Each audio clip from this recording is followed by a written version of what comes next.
If you follow Eastern philosophy, you may have heard the story of two monks watching a flag fluttering in the wind. In the classical version, two monks watch a flag flapping in the temple courtyard. The flag is moving, one says.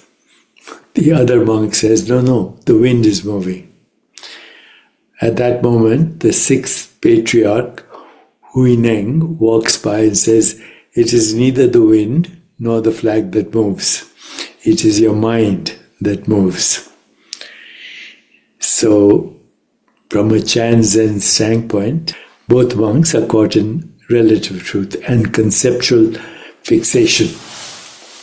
One fixates on the object, flag, the other on the cause, wind. Huineng points to the level of absolute truth. Movement itself is a designation arising in mind-dependent experience. Without registering the mind, there is no moving flag or moving wind as we know them.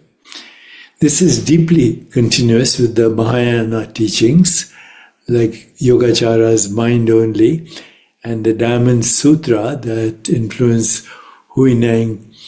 And basically it says all phenomena are simply mind.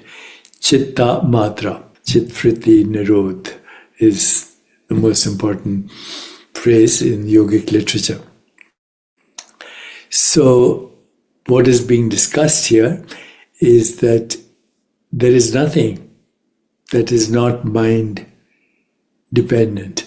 And the apparentity of subject-object split is also a construction of consciousness. So from a contemporary philosophical and cognitive science angle, you can hear Huineng as drawing attention to the constructed nature of perception. Modern work on perception emphasizes that the brain is not passively receiving a ready-made world. It is actively generating a model. And by the way, the brain itself is a model. It is actively generating a model and then updating it with sensory input, predictive processing, Bayesian mathematics, Bayesian brain. By the way, AI works similarly. The idea that movement is not a raw given, but a pattern recognition and labeled by the mind, which is very important, sits well with all of what I'm sharing with you. Wind, flag, motion are entangled in our interpretive act. So why is this important? This koan is not asking you to adopt mind only as a metaphysical slogan. It is designed to interpret your automatic loyalty to any stance. When you shift from is it A or B to noticing that the mind is arguing for A or B, the quarrel loses its grip and a more directed, unfragmented seeing becomes possible. That shift is a living significance applied to daily life. It reveals how suffering is fueled by identification with positions, with stories, with interpretations, and not by external events alone. Here's a simple application. Next time something out there seems to be disturbing you, you can silently ask, what is moving now?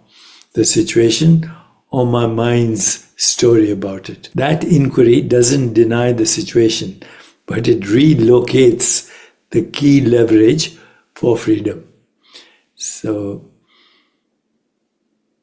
is the flag moving? Is the wind moving? Is the mind moving?